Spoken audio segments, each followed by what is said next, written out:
저는 오늘 본문의 말씀을 가지고 여호와의 교회가 돌아온 이런 제목으로 하나님 말씀을 증거하도록 하겠습니다. 내게 가장 소중한 것이 있다고 한번 생각해 볼까요? 그러면 어떤 마음이 들까요? 이 소중한 것을 빼앗기지 않고 싶겠죠. 예를 들어서 어머니에게 사랑스러운 아들이 있어요. 딸이 있어요. 근데 누군가가 그 아들과 딸을 데려가려고 하면 어떻게 할까요? 데려가지 않게 하기 위해서 몸부림을 치지 않겠습니까? 내가 전쟁터에 갔어요. 지금 전쟁을 하는 중인데 무기를 잃어버리면 어떻게 됩니까? 무기를 빼앗기려고 하면 수단과 방법을 동원해서 그 무기를 빼앗기지 않으려고 하겠지요. 예수 믿는 사람들에게도 절대 빼앗겨서는 안 될 그런 소중한 것이 있다는 것입니다. 그게 뭘까요? 바로 하나님께 대한 바른 신앙입니다. 우리가 아무리 어려운 상황 가운데 있다 하더라도 바른 신앙만 있다면 이 사람은 가장 중요한 것을 소유하고 있고 다른 사람들보다 유리한 입장에 서 있다는 것이죠. 마치 보물창고의 열쇠를 가지고 있는 것과 같습니다. 근데 예를 들어 내가 좋은 보물창고를 가지고는 있는데 그 창고의 문을 여는 열쇠가 없다면 아무 소용없는 거 아니겠습니까? 요즘 우리나라 경제가 상당히 어렵다고 합니다. 그런데 이 어려움에도 우리는 감사할 수 있습니다. 왜냐하면 우리는 하나님을 섬길 수 있는 자유가 있기 때문입니다. 우리나라는 남과 북이 언제든지 전쟁이 터질 위험이 있습니다. 만약 전쟁이 터지면 지금과 비교 안 될 경제적인 어려움에 처하게 될 거예요. 어쩌면 아마 북한에서 정권을 잡아서 대한민국을 정복하게 된다면 그때는 하나님께 예배드리는 특권을 빼앗기게 될지도 모릅니다. 그러므로 우리는 지금 하나님께 예배드릴 수 있고 하나님을 바로 할 수 있는 이런 기회가 있을 때 하나님에 대한 신앙으로 무장하는 것이 굉장히 중요하다는 겁니다. 오늘 본문은 이스라엘 백성들이 블레셋에게 빼앗겼던 여호와의 법궤가 돌아오는 과정을 소개하고 있습니다. 처음에 블레셋 사람들이 전쟁을 해서 마치 전리품인 양 가져갔던 이 법궤, 그런데 이 법궤가 가는 곳마다 재앙을 일으킴에 따라서 이 블레셋 사람들이 이제 난리가 난 거예요. 막 가는 곳마다 독종이 발합니다. 사람들이 죽어나가고 막 고통이 임하는 그런 재앙의 장소가 되어버립니다. 그래서 법궤를 돌려보내기로 결심을 합니다. 이것은 무엇을 말할까요? 이스라엘은 실패하지만 하나님은 실패하지 않는다는 거예요. 오늘 본문을 통해서 저는 좀 우리 성도님들과 함께 이 블레셋에 있었던 이 법궤에 대한 이야기를 좀 나누어 보려고 합니다. 이 블레셋 사람들이 이제는 이 법궤가 블레셋에 있는 동안에는 재앙이 계속된다는 걸 알았어요. 막 온갖 전염병이 퍼져나가고 온 사람들이 지금 고통을 당하고 있어요. 그래서 돌려보내야 되겠다고 생각을 했는데 함부로 결정을 못합니다. 왜냐하면 지금 블레셋에 있는 사람들 대부분이 독종 때문에 고통을 당하고 있기 때문입니다. 그들의 숙제는 두 가지예요. 하나는 더 이상 이런 재앙이 일어나지 않게 하는 것이고 두 번째는 그들의 병을 고치는 거예요. 그래서 그냥 보내면 안 되는 거예요. 지금 여호와의 궤가 지금 블레셋 전쟁에 재앙을 일으켰다는 것은 하나님께서 블레셋에 대해서 지금 진노하고 있다는 것을 가르쳐 주잖아요. 그래서 하나님의 환심을 사부려는 의도가 작동했다는 거예요. 그리고 여기 놔두면 안 돼. 있는 동안에는 그들의 재앙이 없어지지 않는다는 걸 알았기 때문입니다. 그래서 이 복술자들과 제사장들을 불러서 자문을 구합니다. 여기서 제사장은 이스라엘의 제사장이 아니에요. 이교 제사장입니다. 이방 종교에도 나름 제사를 지내는 방식이 있고 제도가 있었기 때문에 그들에게 물어봅니다. 그랬더니 이 블레셋의 제사장들이 지혜를 줘요. 자문을 해줍니다. 그냥 하면 안 되고 하나님께 속건제를 드려야 된다는 거예요. 속건제는 뭐냐면 신을 노역했을 때 노여움을 푸는 제사예요. 지금 블레셋의 제사장이 볼 때 이 왜 여호와의 법궤가 이렇게 지금 블레셋의 전역에 재앙을 일으키느냐, 그것은 지금 노였다는 거죠. 그 화를 풀기 위해서 제사를 드려야 된다고 얘기를 하는 것입니다. 3절 볼까요? 그들이 이르되 이스라엘 신의 궤를 보내려거든 거저 보내지 말고 그에게 속건제를 드려야 할지니라. 그리하면 병도 낫고 그의 손을 너희에게서 옮기지 아니하는 이유도 알리라 하니. 이것이 주는 교훈이 있습니다. 이 블레셋 사람들이 처음에는 여호와의 법궤를 아주 우습게 여겼어요. 그래서 전쟁에 이겼다고 마치 전리품이냐 생각했는데 이게 장난이 아닌 거예요. 이스라엘은 박살을 냈는데 여호와의 궤, 다시 말하면 하나님은 함부로 대할 수 없다는 걸 알았어요. 그리고 그들이 하나님을 노엽게 했다는 인식을 가졌다는 거예요. 인간에게 있어서 가장 놀라운 일은 내가 하나님께 죄를 지었다는 생각을 가지는 거예요. 여기서부터 신앙은 출발하거든요. 그들은 지금 병에 걸려 있습니다. 지금 병에서 고침을 받고 치료를 받으려면 방법은 한 가지라는 걸 알았어요. 그게 뭐죠? 하나님의 진노를 푸는 제사를 드려야 한다는 걸 깨닫게 된 것이죠. 사실은 아무도 가르쳐 준 사람이 없어요. 그들 스스로 고민한 거예요. 왜 우리에게 이런 재앙이 왔을까? 하나님 때문이다. 하나님이 지금 블레셋에 진노하셨다. 그의 진노를 푸는 방법은 하나님 앞에 잘못된 우리의 죄를 용서받아야 된다. 그렇게 생각하고 그들이 속건제를 드리려고 했다는 거예요. 참 신기하죠. 사실 우리 주변에 보면 이런 블레셋식 전도를 받은 사람들이 있습니다. 이 블레셋 사람들은 하나님과 관계를 회복하는 방법을 몰라요. 모름에도 불구하고 한 가지는 아는 게 있어요. 우리는 지금 하나님께서 무엇인가 잘못을 했고 이 문제가 해결되지 않으면 우리는 지금 망하게 생겼다는 걸 알았다는 거예요. 이런 거 말이에요. 이 세상 사람들 중에도 어려움 당하고 힘든 일 당할 때 누가 가르쳐 주지도 않았는데 본능적으로 알아요. 블레셋 사람처럼 깨달아요. 내가 이런 어려움을 당하고 이런 재앙을 받는 것은 내가 하나님 앞에서 죄를 지었기 때문이다. 하나님이 은혜를 베풀지 않으면 나는 망할 수밖에 없다. 이걸 깨닫는 사람이 있어요. 참 큰 은혜죠. 어떤 사람은 질병이 들고 어려움을 당하고 죽어가는데도 깨닫지 못하는 사람이 있어요. 근데 어떤 사람은 가르쳐 주지 않아도 그 어려움만으로 깨닫는 사람이 있더라는 거예요. 제가 예전에 모 교회 전도사 때였어요. 교회 전화가 온 거예요. 예수님 믿고 싶으니까 예수님 좀 전해달라는 거예요. 그래서 제가 같이요 전화를 받았으니까 전도하러 갔어요. 그분하고 얘기를 했더니 그 사람이 통일교 출신이더라고요. 그런데 거기서 굉장히 고통을 많이 당했더라고요. 중간 얘기는 다 생략하고 결론적인 얘기만 하면 그 통일교에 있으면서 통일교에 잘못된 것을 보았다는 거예요. 이건 엉터리다. 그런데 그의 마음에 뭐가 있느냐면 나는 어떻게 될 것인가? 내 미래는 어떻게 될 것인가? 누가 가르쳐 주지 않았어요. 상식적으로 알잖아요. 하나님이 뭐 천지를 창조했다는 얘기, 예수님 얘기를 조금 알았던 것 같아요. 내가 지금까지 지었던 죄를 볼 때 하나님이 나를 도와주시지 않으면 내 인생은 소망이 없구나. 그리고 지나가던 어떤 사람이 전도지를 준 거예요. 예수님 믿으세요. 전도지를 준 거예요. 예수님 믿으면 제사함 받습니다. 그 얘기를 듣는데 맞아, 난 제사함을 받아야 돼. 제사함을 받으려면 예수를 믿어야 되는데 어떻게 예수를 믿는지를 모르겠더라는 거죠. 그래서 거기 보니까 전화번호가 있었어요. 우리 교회 전화번호였어요. 그 전화가 왔어요. 그 내가 예수님을 전했더니 너무너무 좋아하는 거예요.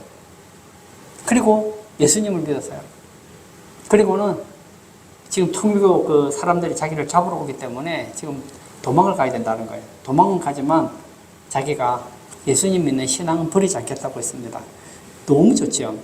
그런데 이 블레셋식 전도를 받은 사람들은 단점이 있습니다. 그게 뭐죠?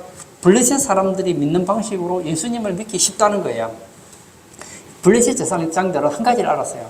지금 하나님은 진노하고 있고 블레셋 사람들은 하나님께 뭔가를 잘못했어요. 하나님께 용서를 받아야 되는데 그러려면 속건제를 드려야 된다. 하나님의 노를 푸는 제사를 드려야 된다고 생각했어요. 근데 속건제를 드리는데 어떻게 하라고 합니까? 금으로 만든 지 5과 금독종 5개를 바치라고 조언을 합니다. 5절을 볼까요? 그러므로 너희는 너희의 독한 종기의 형상과 땅을 해롭게 하는 쥐의 형상을 만들어 이스라엘 신께 영광을 돌리라. 그가 혹 그의 손을 너희와 너희 신들과 너희 땅에서 가볍게 하실까 하노라. 이 사람들이 어디서 힌트를 얻었는지 잘 모르겠지만 그 사람들이 지금 굉장히 독한 종기로 고통을 당하잖아요. 그러니까 독한 종기 닮은 형상의 금붙이 5개를 만들어요. 그리고 상식적으로 어쩌면 이 병이 쥐에서부터 옮겼다 생각했는지는 모르겠지만 쥐의 형상을 5개를 또 만들어요. 그리고는 이 독종과 쥐의 모양을 닮은 이런 5가지, 그러니까 10개죠. 각각 5개의 금부치를 만듭니다. 그리고 이것을 바치면 하나님께서 이것을 보시고, 그래, 내가 너희들의 죄를 용서해 주겠다. 내가 너희의 질병을 고쳐주겠다.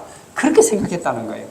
여러분, 우리가 레위기를 보면 나와 있지만 하나님께서는 우리가 하나님 앞에 잘못했을 때, 화해할 때, 이 속죄제라든지 속건제를 보면 이런 금부치로 되는 게 아니에요. 쥐의 형상, 독종의 형상 가지고 되는 게 아니에요. 짐승의 피를 바쳐야 되는 거예요. 소나 양이나 염소를 바쳐야 되는 거예요. 근데 블레셋 제사장들은, 그리고 복술자들은 이방신의 제사하는 방식으로 하나님께도 드리려고 했다는 거예요. 그들에게 무엇이 없습니까?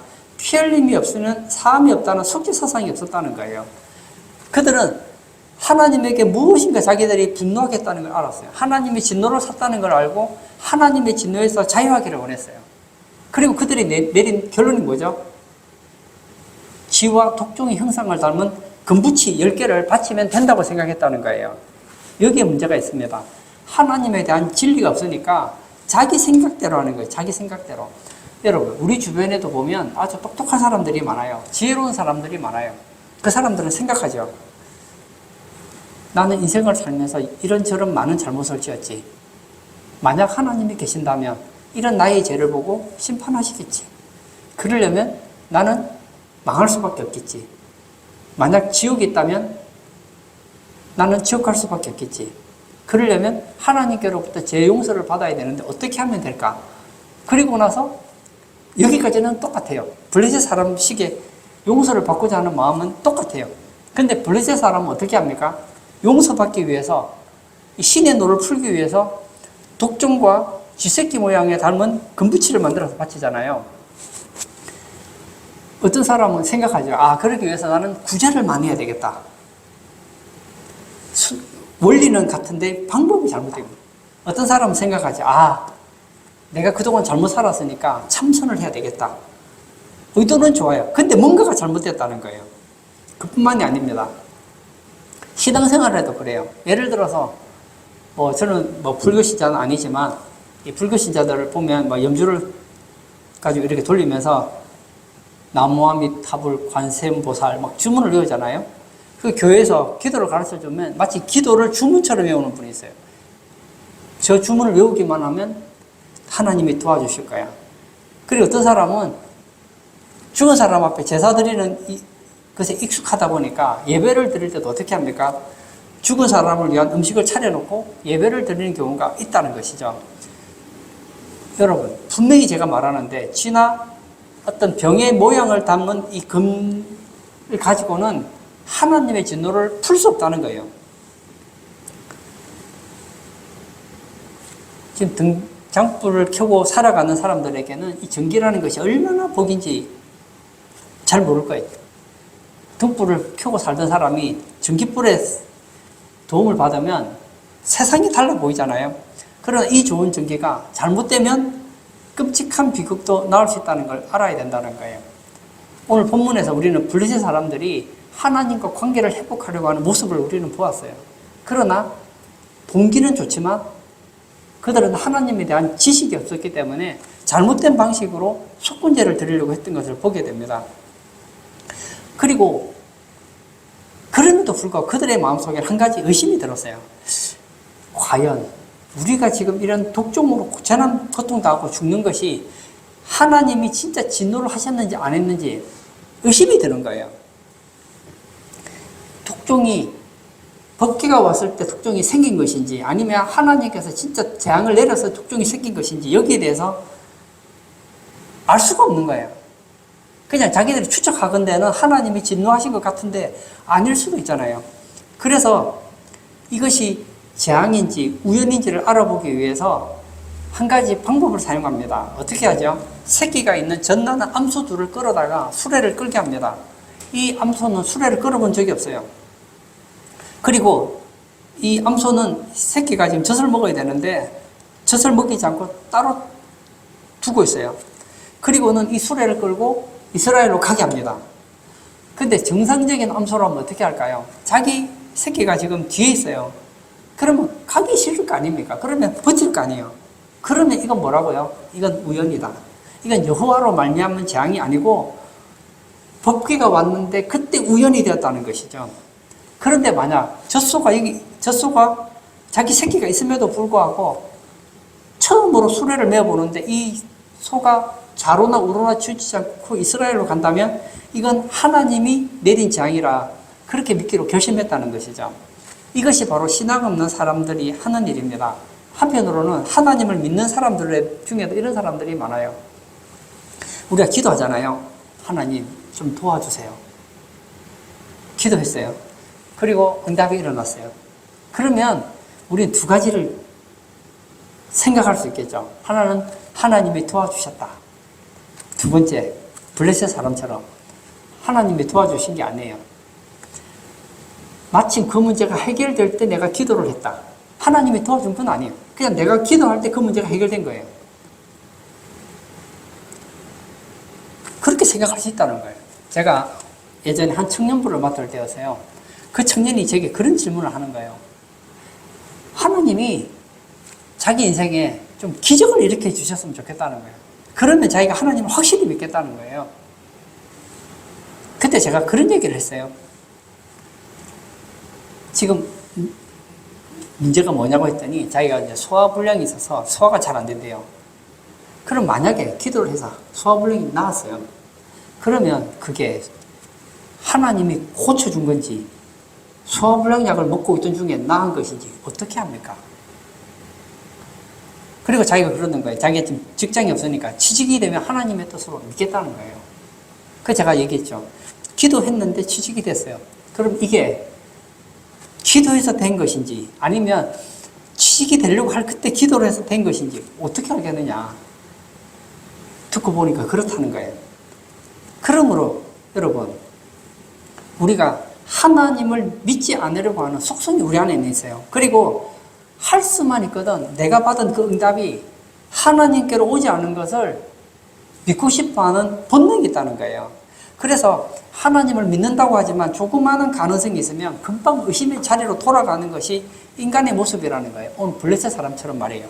이 블레셋 사람들이 얘기하는 걸 들어보세요. 어떤 얘기를 합니까? 예전에 이스라엘 백성들이 출애굽을 하려고 하는데 애굽의 왕 바로가 보내주지 않았다. 그래서 하나님께서는 그들에게 재앙을 내리셔서 나라가 망하고 난 다음에 그들이 가라고 해서 출애굽을 했다. 그러므로 우리도 여호와를 노하게 해서는 안 된다. 그렇게 얘기를 해요. 하나님을 노하게 하면 안 된다. 보내야 된다. 그러면서 또 뭐라고 하느냐면 그러나 이것이 진짜 하나님께로 온 재앙인지 아니면 우연인지를 또 알고 싶은 거예요. 어디에 마음이 많을까요? 하나님 때문이 아니고 우연이고 싶은 거예요. 내가 아파요. 배가 너무 아파요. 너무 아파요. 그래서 병원에 가기에는 밤이 너무 늦었고 내일 아침에 가야 되겠다. 그리고 밤에 기도해요. 하나님 배가 너무 아파요. 고쳐주세요. 한 10분 기도했는데 배가 안 아픈 거예요. 그럼 생각이 들죠. 하나님이 고쳐주셨다. 근데 다음날 돼보니까 아니야. 생각해보니까 예전에 내가 한 번씩 배가 아플 때가 있었는데 기도 안 했을 때도 한 5분 10분 지나니까 진정이 됐어. 그럼 어떻게 되죠? 이건 기도 응답이 아니라 하나님이 도와주신 게 아니라 우연히 됐다고 볼 수 있잖아요. 내가 어떤 직장에 넣었어요. 직장에 합격이 된 거예요. 처음에는 막 감사하죠. 막 하나님 감사합니다. 감사합니다. 이 좋은 직장 합격하게 해주셔서 감사합니다. 했는데 직장 생활을 하다 보니까 생각이 드는 거예요. 자기 직장에 기도하고 합격한 사람은 아무도 없거든요. 그게 아니야. 내가 면접을 잘 보고 시험을 잘 봐서 됐지. 그런 생각이 든다는 거예요. 그러므로 여러분 이 사건이 일어나고 어떤 일이 일어나죠? 블레셋 사람 중에서 하나님을 믿었다는 사람은 아무도 없어요. 왜죠? 모든 걸 우연으로 받아들이고 싶은 거예요. 12절 한번 볼까요? 암소가 베세메스 길로 바로 행하여 대로로 가며 갈 때에 울고 좌우로 치우치지 아니하였고 블레셋 방백들은 베세메스 경계선까지 따라가니라. 보았어요. 그럼 어떻게 되죠? 하나님이 진노하셔서 지금 우리 블레셋이 망했구나. 그러면 이제 하나님을 믿어야죠. 근데 믿습니까? 안 믿는다는 거예요. 그리고 하나님 입장에서는 블레셋 사람들의 이 사악한 속셈을 알고 있음에도 불구하고 암소로 하여금, 암소 입장에서는 본능적으로 송아지와 함께 있고 싶은데 하나님께서 그들의 마음을 감동시키셔서 그 소로 하여금 좌로나 우로나 치우치지 않고 언약궤를 운반하는 그 어미소로 하여금 베세메스로 향하도록 했다는 거예요. 한 번도 멍에를 메어보지 않은 소들이 좌로나 우로나 치우치지 않고 조용으로 앞으로 갔다는 게 이상하지 않습니까? 그러면 하나님은 살아계시구나라고 믿어야 되는데 여러분 블레셋에 대해서 한번 읽어보세요. 하나님 믿었다는 얘기가 나오는지 나오지 않는다는 거예요. 사람들은 하나님의 능력을 부정하려고 하는 그런 속성이 있다는 거예요. 심지어는 예수 믿는다는 우리들도 마찬가지입니다. 오늘 저녁에도 우리는 기도하겠죠. 무엇인가를 놓고 기도했습니다. 나중에 응답이 돼요. 응답되기 전에는 하나님께 도와달라고 했는데 응답이 되고 나면 블레셋 같은 마음이 올라오는 거예요. 과연 이 응답이 내가 기도해서 된 것인가? 아니면 그렇게 될 텐데 내가 때마침 기도해서 그런 것인가? 그리고 좀 더 시간이 지나면 아니야. 이건 내가 기도해서 된 게 아니야. 이건 될 때니까 된 거야. 당연히 돼야 될 상황이니까 된 거야. 그렇게 받아들인다는 거예요. 오늘 예배 참석하신 사랑하는 성도님, 여러분, 세상에 우연은 없습니다. 모든 걸 우연으로 돌리면요, 신앙생활을 하기가 참 힘듭니다. 우리 가운데 하나님께서는 자신이 살아계심을 끊임없이 계시하거든요. 그런데 사람들은 계속 부정하는 것이 있습니다. 그러다 그 가운데서 깨닫고 돌아오는 사람도 있다는 거예요. 이 베노라는 소설을 쓴 루 웰리스라는 사람은 원래 기독교 신앙을 부정하기 위해서 소설을 쓰려고 했습니다. 근데 그리스도를 부정하려고 하면 할수록 하나님의 아들이라는 것을 발견하게 됩니다. 그러면 이렇게 할 수 있겠죠. 그래도 이거는 그럴 가능성이 있지만 나는 믿지 않겠어. 그러나 그는 그렇게 하지 않았어요. 예수님 믿고 불후의 명작을 남겼는데 그게 바로 베너라는 거예요. 19세기 성경학자들은 성경의 진실성을 의심하고 성경을 쓰레기로 만들려고 작정을 했습니다. 근데 조사를 하면 할수록 성경이 하나님 말씀인 것이 증명이 되는 거예요. 하나님의 능력은 인간의 계력으로 부정될 수 없다는 거예요. 하나님은 사람의 시험의 대상이 되지 않는다는 거예요. 하나님은 자신의 주권대로 하시는 분이라는 겁니다. 오늘 우리 성도님들은 여러분이 기도하다가 되었다. 예배 중에 되었다. 여러분이 인생에 좋은 일이 일어나거나 나쁜 일이 일어나거나 어쨌든 여러분의 인생 가운데서 여러분이 경험하지 못한 일이 일어날 때 여기에는 하나님의 뜻이 있다고 생각해야 돼요. 제가 감기가 들 때도 있잖아요. 들어서 기도했는데 나오면 감기약 먹으면 일주일, 안 먹으면 일주일 뒤에 낫는다. 그런 얘기가 있잖아요. 일주일 뒤에 낫든 한 달 뒤에 낫든 그게 중요한 게 아니에요. 내가 기도해서 나았으면 나는 하나님이 고쳐줬다고 믿어요. 제가 몇 년 전에 병원에 입원했잖아요. 입원했을 때도 저는 그런 생각이 있었어요. 내가 좋아진다면 이건 하나님이 도와주신 것이다. 근데 제가 좋아졌지만 기도 안 한 사람 중에도 저처럼 좋아진 사람이 없는 건 아니에요. 그러면 저도 생각할 수 있겠죠. 내가 병이 나았지만 기도해서 나은 것이 아니고 의사가 처방을 잘해줘서 그 약을 먹고 내가 몸 관리를 잘해서 나았다. 그럴 수도 있잖아요. 그러나 저는 그렇게 생각하지 않는다는 거예요. 그리고 이 법궤가 드디어 이스라엘로 돌아왔습니다. 블레셋 사람들은 처음에 법궤를 우습게 여겼지만 나중엔 두려워서 속건제까지 들으면서 법궤를 이스라엘로 보냅니다. 이 베스메스 사람들이 그 하나님의 법궤를 보고 대단히 기뻐했습니다. 하나님은 이스라엘의 왕이신데 법궤가 돌아왔다는 것은 이스라엘의 왕이 돌아온 것과 같기 때문입니다. 그래서 이 베스메스 사람들은 블레셋 사람들이 원했던 그 수레를 끌고 와서 소를 잡습니다. 그리고 그 나무를 태워서 하나님께 번제를 드렸습니다. 여기서 끝났으면 참 좋을 것 같아요. 그런데 호기심이 생기는 거예요. 여러분, 이 레위기에 보면 이 하나님의 이 법궤는 함부로 들여다보면 죽습니다. 그런데 여호와의 그 언약궤가 대체 어떻게 생겼는지 한번 보고 싶은 거예요. 그래서 호기심을 참지 못하고 법궤를 들여다봅니다. 그래서 얼마가 죽습니까? 한 번에 5만 70명이 죽었습니다. 19절도 볼까요? 베세메스 사람들이 여호와의 궤를 들여다본 까닭에 그들을 치사 5만 70명을 죽이신지라. 여호와께서 백성을 쳐서 크게 살육하셨으므로 백성이 슬피 울었더라. 이 성경에 보면 여기 5만 해서는 갈호가 되어 있잖아요. 무슨 얘기냐면 이 5만 70명인데 성경학자들이 이 베세메스 인구를 조사를 해보니까 5만 명이 살 수 없는 동네라는 것이죠.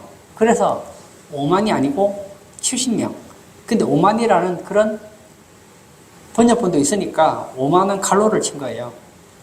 그래서 이게 5만이든 70명이든 여하튼 그 동네 사람 중에 상당히 많은 사람들이 호기심을 이기지 못하고 법궤를 들여다봄으로 말미암아서 5만 70명이 즉사하게 됩니다. 여기서 우리가 알 수 있는 것이 있습니다. 하나님은 이스라엘 백성들에게는 더 높은 수준을 요구한다는 거예요. 이방인들이 믿는 수준으로 믿지 말라는 거예요. 블레셋 사람들이 어떻게 합니까? 수레에 실어서 법궤를 옮기잖아요. 근데 다윗도 나중에 보면 여호와의 법궤를 옮길 때 어떻게 합니까? 수레에 실어다가 법궤를 옮깁니다. 근데 가는 도중에 소가 날뛰는 바람에 우사가 법궤를 잡았어요. 그러다가 현장에서 즉사하는 사건이 터지게 되죠. 하나님께서는 알지 못하는 사람에게는 좀 덜해요. 그런데 지식이 많아지면 많아질수록 하나님을 알면 알수록 하나님은 우리에게 요구하는 것이 더 많다는 거예요. 더 정확하게 하기를 원한다는 거예요. 회개를 하더라도 예수 믿는 우리가 신앙생활을 오래 했다면 더 회개도 철저히 해야 되고 예배도 더 잘 드려야 된다는 거예요. 조금 전에 베세메스 사람들이 언약궤가 왔을 때 너무 신났습니다. 그리고 하나님께 번제를 드립니다. 여기까지는 좋았어요. 근데 그들은 여호와의 궤 안을 들여다보는 잘못을 저질렀다는 거예요. 여기에 문제가 있습니다. 이것은 이 당시 영적인 상황이 하나님을 얼마나 우습게 여기는지를 보여주고 있다는 거예요. 결국 이 베세메스 사람들도 블레셋 사람들처럼 하나님의 궤를 감당할 수 없다는 판단을 내립니다. 야, 이거 번제 드리고 그날 바로 죽은 사람이 5만 70명. 뭐 적게 보면 70명. 여하튼 수십 명이 죽었어요. 그래서 어떻게 합니까? 실로에서 가까운 기럇 여아림 사람들에게 모셔가도록 통보를 합니다. 그래서 기럇 여아림 거민들이 그 법궤를 가지고 가잖아요. 그런데 신기한 건 기럇 여아림 사람들은 아무 두려움이 없었습니다. 왜냐하면 성경대로 했기 때문이죠. 그리고 하나님의 복을 받았습니다. 신기하죠? 똑같이 여호와의 궤가 있는데 블레셋 사람들은 전염병으로 막 독종으로 고통을 당했습니다. 베세메스 사람들은 하나님께 번제를 드렸음에도 불구하고 수많은 사람이 죽었습니다. 그러나 기럇 여아림 사람들은 아무런 두려움 없이 하나님의 복을 받게 되었다는 거예요. 차이가 뭐죠? 하나님에 대한 신앙의 차이인 거예요. 하나님을 하나님대로 믿고 섬기면 그게 복이 돼요. 하나님을 가까이 함이 내게 복이라. 맞습니다. 근데 하나님에 대한 지식이 잘못된 가운데서 하나님을 섬기다 보면 하나님께 징계를 받을 가능성이 많다는 겁니다. 결론을 짓고자 합니다. 오늘 본문에 보면 이 블레셋 사람들은 자기들이 하나님께 잘못했다는 걸 깨닫게 돼요. 그리고는 하나님과 관계가 좀 회복되기를 원합니다. 이제 하나님이 더 이상 자기들에게 재앙을 내리지 않기를 원하는 마음도 있고 자신들의 질병을 고쳐주기를 원하는 마음도 있었어요. 그래서 어떻게 합니까? 속건제를 드립니다. 그런데 성경적인 방법이 아니고 자기들이 만들어낸 방식으로 드려요. 우리가 하나님을 모르면 내 방식대로 하나님을 섬기기가 쉽다는 거예요. 그리고 이 블레셋 사람들은 한편으로는 하나님이 자기들에게 재앙을 내렸기 때문에 하나님이 은혜를 베풀지 않으면 안 된다는 걸 잘 알고 있었어요. 그럼에도 불구하고 하나님을 믿고 싶지 않은 거예요. 하나님 때문에 자기들이 고통당하고 있다는 걸 인정하고 싶지 않는 마음이 있는 거예요. 마찬가지입니다. 우리에게도 어떤 마음이 있느냐.